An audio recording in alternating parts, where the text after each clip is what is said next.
आज श्री स्वामी समर्थांच्या आशीर्वादानेच श्री स्वामी समर्थ कृषी विकास व संशोधन चॅरिटेबल ट्रस्ट दिंडोरीच्या माध्यमातून व त्यांच्या समवेत महाराष्ट्र शासन कृषी तंत्रज्ञान व्यवस्थापन आत्मा आणि त्यांच्या दोघांच्या संयुक्त विद्यमाने आयोजित या जागतिक कृषी महोत्सवाला मंचावर उपस्थित ज्यांनी आपल्याला आत्ताच मार्गदर्शन केलं ते आदरणीय आबासाहेब, मंचावर उपस्थित या मंचावर नाही तर अनेक वर्षाच्या संबंधानंतर एक मुंडे साहेबांच्या परिवाराशी ज्यांचे संबंध त्या खासदार शोभाताई बच्चाव, माझ्या सहकारी आमदार, माझ्या मैत्रीण आदरणीय सीमाताई हिरे, मंचावर उपस्थित संजयजी वायाळ, प्रशांतजी जाधव, भारतजी राऊत, उद्धवजी निमसे, लक्ष्मणजी सावजी आमचे ज्येष्ठ मार्गदर्शक, श्रीहरी पितळे, मंचावर ज्यांनी मार्गदर्शन केलं ते डॉक्टर गिरासे, महाराष्ट्र शासनाचे सर्व इथे ज्यांच्याबरोबर हा कार्यक्रम घेतला आहे ते सर्व अधिकारी आणि स्वामी समर्थांवर नितांत श्रद्धा असणारे सर्व सेवेकरी, सर्वप्रथम मी अभिनंदन करते आणि आभार मानते आबासाहेबांचे की त्यांनी एका अशा कार्यक्रमाला येण्याची मला संधी दिली. मी या कार्यक्रमाला 3-4 वर्षापूर्वी पण आले होते, 3 वर्ष झाले असतील आबासाहेब. तेव्हा असाच एक कार्यक्रम होता आणि मी खरं तर तेव्हा मंत्री देखील नव्हते, पण तरीही मला आवर्जून त्यांनी निमंत्रित केलं होतं आणि मी त्या कार्यक्रमाला आले. त्यानंतर आज मी इथे आलेली आहे आणि आज अशा जबाबदारी माझ्याकडे आहे ही खरंच मला वाटतं हा स्वामींचा आशीर्वादच आहे की ही मला जबाबदारी आहे. आबासाहेबांनी त्यांच्या भाषणामध्ये सांगितलं की पर्यावरण म्हणजे काय आहे तर प्रकृती आहे आणि प्रकृती ही देवी आहे आणि देवी समान आहे. आपल्या भोळ्या भाबड्या कल्पनासुद्धा कधीकधी आपल्याला चांगलं काम करण्याकडे नेत असतात. मी अंधश्रद्धाळू अजिबात नाही. माझ्या बाबांचा गणपती दूध पीत नव्हता. मी अजिबात अंधश्रद्धाळू नाही, पण श्रद्धाळू नक्कीच आहे. हे जग जेव्हा जन्माला आलं असेल तेव्हा प्रकृतीनेच आपल्याला जन्माला घातलेलं आहे, प्रकृतीनेच आपलं संगोपन केलेलं आहे, प्रकृतीने आपल्याला असं वाढवलेलं आहे की प्रत्येक वेगवेगळ्या धर्मामध्ये त्यांच्या विश्वासामध्ये नक्कीच प्रकृती आहे. आपल्याही धर्मामध्ये आपण विचार केला, महादेवाचं वाहन आहे नंदी बैल, साक्षात विष्णूच्या विराजमान ज्याच्यावर आहे ते आहे शेषनाग. ज्या ज्या देवांचा आपण विचार करतो, कालभैरवांचं श्वान आहे. प्रत्येक देवांच्या आजूबाजूला भगवान श्रीकृष्णाच्या मागे जर पाहिलं तर आपल्याला गोमाता दिसते. कदाचित विश्वासाची आणि विज्ञानाची सांगड हेच या पृथ्वीला वाचवू शकते, या पृथ्वीला पुढे नेऊ शकते. मला आठवतं आहे परमपूजनीय मोहनजी भागवत यांच्याबरोबर एक कार्यक्रम होता माझा काही वर्षांपूर्वी. हे माझं सुदैव आहे आणि मोठं भाग्य आहे की माझी तेवढी पात्रता नसताना देखील त्या कार्यक्रमाचा अध्यक्ष व्हायचा मला योग आला आणि विश्वास आणि विज्ञान याची कशी सांगड घालावी असा विषय होता की आपण ज्या गोष्टींवर विश्वास ठेवतो, धर्मावर ठेवतो, आपल्या पूजा अर्चांवर ठेवतो, त्याचा विज्ञानाशी जर सांगड घालता आली किंवा विज्ञानाची विश्वासाची सांगड घालता आली तर आपल्याला नक्कीच खूप चांगली एक जनरेशन, खूप चांगली पिढी निर्माण करता येते. आज आपण पिढी निर्माण करण्याकडे लक्ष दिलेलं आहे, पण या पिढीला भविष्यात आपण काय देऊ शकतो? कोणी म्हणेल की मी माझ्या मुलासाठी 200 एकर जमीन ठेवली आहे, 100 कोटीची प्रॉपर्टी ठेवलेली आहे, 10 कोटीचे दागदागिने ठेवलेले आहेत, पण याचा उपयोग होणार नाही. तुम्ही सोन्याच्या मोहरा जरी तुमच्या पुढच्या पिढीसाठी ठेवल्या तरी त्यांना भूक लागल्यावर सोन्याच्या मोहरा खाता येणार नाही. तहान लागल्यानंतर त्यांना तुम्ही दिलेले सगळे ऐश्वर्य जरी दिलं तरी 1 ग्लास पाणी मिळणार नाही. अशी परिस्थिती रोखणं ही काळाची गरज आहे.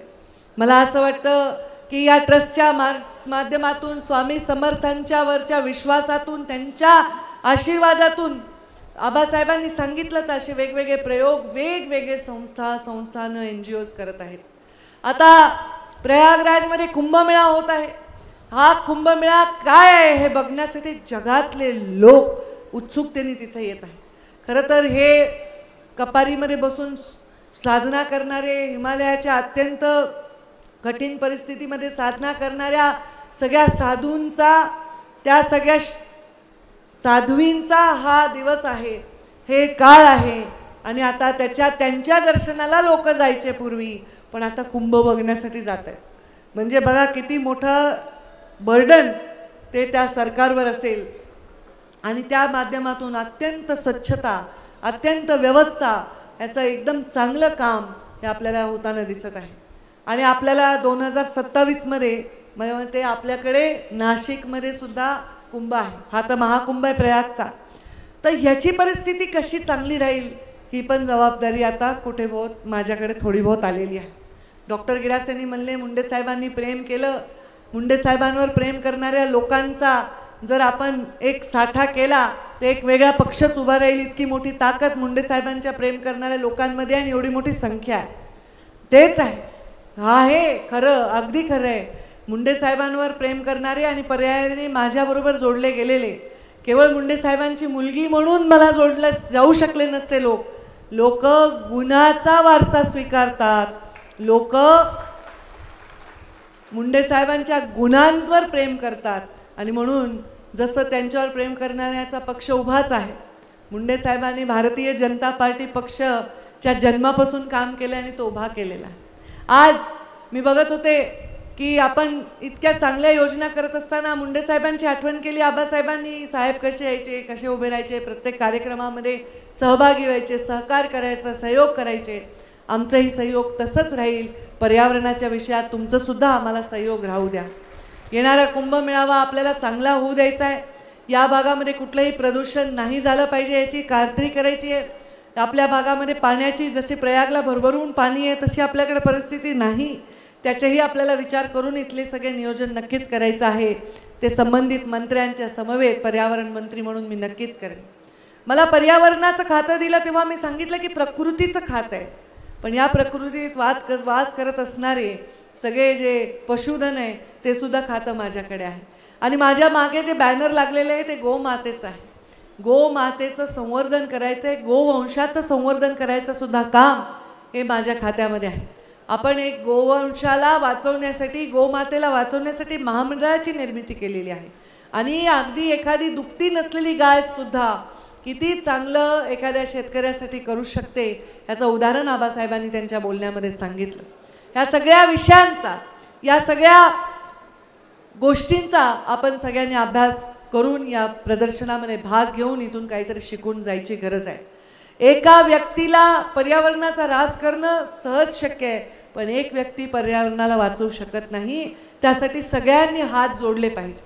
आपण आता आम्हाला बियांचं जी पाऊच दिले ज्याच्यामध्ये वेगवेगळे बियाणे आहेत, हे बियाणे देण्याची संकल्पना मला खूप आवडली. मी माझ्या विभागाला आज तसं तर लेखी आदेश देईनच, पण आज मी निर्देश देते की कोणीही बुके घेऊन येण्यापेक्षा आपण रोपही झाडं घेतो, पण आम्ही प्रवासामध्ये रोपांनी झाडं घेऊन नाही जाऊ शकत पुढच्या प्रवासात. त्यामुळं मी काय करते, एखाद्याने रोप दिलं, झाड दिलं, तर एका कार्यकर्त्याला म्हणते बाबा माझ्या नावाने तुझ्या घरी लाव. तर तुम्ही पण अशा बियाण्यांच्या जर पाऊच दिलं तर हे खूप सुंदर असं काम होईल. आपण ज्या वृक्षांचा उल्लेख केला, जे आपल्यासाठी अत्यंत आवश्यक आहेत, औषधी आहेत, काही वृक्ष सावली देतात, काही वृक्ष जास्त ऑक्सिजन देतात, काही वृक्षाला आयुर्वेदिक प्रॉपर्टी आहेत, त्या वृक्षांना मी आता मला शासकीय निवासस्थानी आणि माझ्या निवासस्थानी आणि गोपीनाथ गडावर मी जिथे जिथे जाईन तिथे त्या वृक्षांना नक्की मी त्यांचं संवर्धन करेन.